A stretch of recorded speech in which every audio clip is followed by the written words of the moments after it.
2024 के पहले हफ्ते में समन ही समन है। जिस नेता के पास समन आया वो कहता है अभी नहीं आऊंगा, 2024 का चुनाव आने वाला है।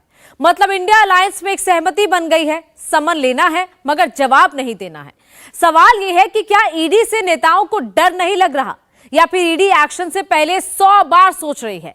दरअसल जेल जाना नेताओं के लिए कई बार संजीवनी बन जाता है।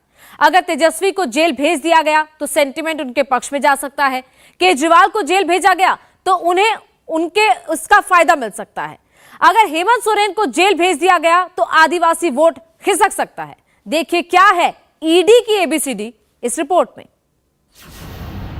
राम यात्रा पर प्रधानमंत्री मोदी,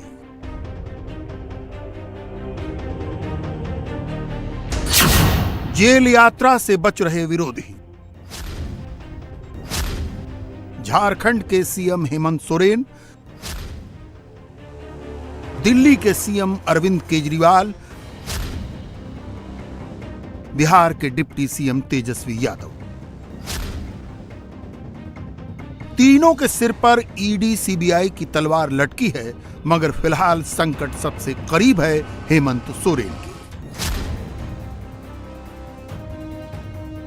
झारखंड के मुख्यमंत्री पर इल्जाम है खनन पर्यावरण मंत्रालय जानबूझकर अपने पास रखने का।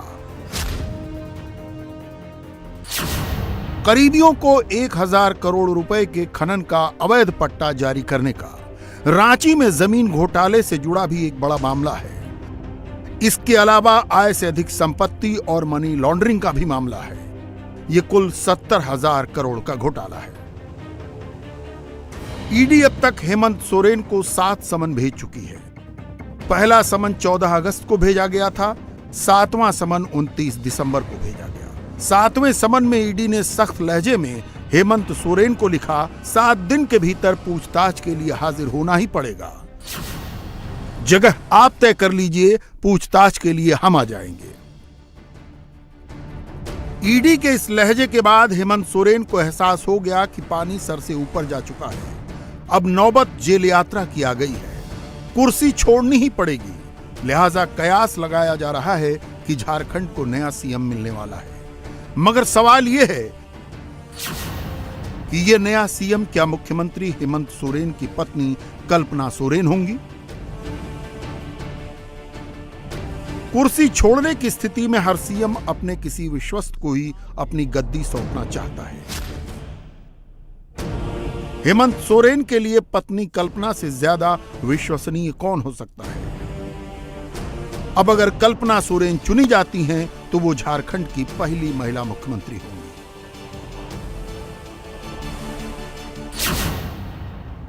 कल्पना मूल रूप से ओडिशा के मयूरभंज की रहने वाली हैं। उन्होंने रांची से ही एमटेक किया है। कल्पना एक प्ले स्कूल चलाती हैं और आदिवासियों के विकास के लिए काफी सक्रिय रहती हैं। मगर मुश्किल यह है कि वो खुद आदिवासी नहीं है। चर्चा है कि इसी वजह से हेमंत सोरेन ने अपने करीबी विधायक सरफराज अहमद को गांडेय सीट से इस्तीफा दिलवाया। गांडेय एक सामान्य सीट है जिससे कल्पना उस सीट से चुनाव लड़ सके। हालांकि हेमंत सोरेन इस बात से इनकार करते रहे हैं, लेकिन रांची में जिस तरह की हलचल है और मुख्यमंत्री निवास पर जिस तरह आनन फानन में महागठबंधन के विधायकों की बैठक बुलाई गई है, उससे इसी कयास को बल मिल रहा है। ये मैंने कहा कि जो भी सिचुएशन जो अभी पैदा हुई है, तो एक प्रकार से जिस ढंग से सरफराज अहमद विधानसभा की सदस्यता से त्यागपत्र देना और चर्चा जोरों पर है कि हेमंत सोरेन जी को समझ में अब आ चुका है कि लगता है कि वो होटवार के वो करीब पहुंच चुके हैं। इसलिए बिहार में जिस प्रकार से लालू यादव ने बेओर जेल जाने के पहले अपने पत्नी को बना दिया था, तो वैसे उनके लिए जगह खोज रहे हैं बनाने का। तो मुझे लगता है कि चूँकि उससे पूर्व भी आप चूँकि 1 साल से भी कम समय बचा हुआ है विधानसभा के चुनाव की, तो ऐसी हालत में चुनाव होना शायद संभव नहीं हो सकता है, क्योंकि पहले ही महाराष्ट्र हाई कोर्ट की निर्णय आ चुका है। वो तो 1 साल से भी अधिक समय था। तो इसलिए हम महामहिम राज्यपाल से पार्टी मिलेगी और इसको निवेदन करेगी, अगर कोई इस प्रकार की प्रपोजल आता है सरकार बनाने की, तो पहले अटॉर्नी जनरल से या न्यायविद से पूरा सलाह विचार कर ले, तभी कदम को आगे बढ़ा, नहीं तो फिर राज्य संवैधानिक संकट भी पैदा होगी और एक मजाक बन जाएगा लोग। यूं तो सोरेन परिवार में नेताओं की कमी नहीं है। हेमंत सोरेन के एक भाई वसंत सोरेन दुमका सीट से विधायक हैं। उनकी विधवा भाभी सीता सोरेन जामा सीट से विधायक हैं। मगर हेमंत इन सब पर भरोसा करने की बजाय राजनीति से दूर रहने वाली अपनी पत्नी कल्पना सोरेन पर ही ज्यादा भरोसा कर रहे हैं। मामला एक सूबे के सीएम का था, इसलिए ईडी उनसे सहयोग की उम्मीद कर रही थी, मगर अब तक उनसे अपेक्षित सहयोग नहीं मिला। बुधवार को ईडी ने सुबह से ही सोरेन के करीबियों के खिलाफ एक्शन शुरू कर दिया। ईडी ने हेमंत सोरेन के मीडिया सलाहकार, एक विधायक, एक डीएम, एक डीएसपी के यहां रेड डाली। इससे पहले हेमंत सोरेन ने ईडी के हर समन के जवाब में एक पत्र लिखा।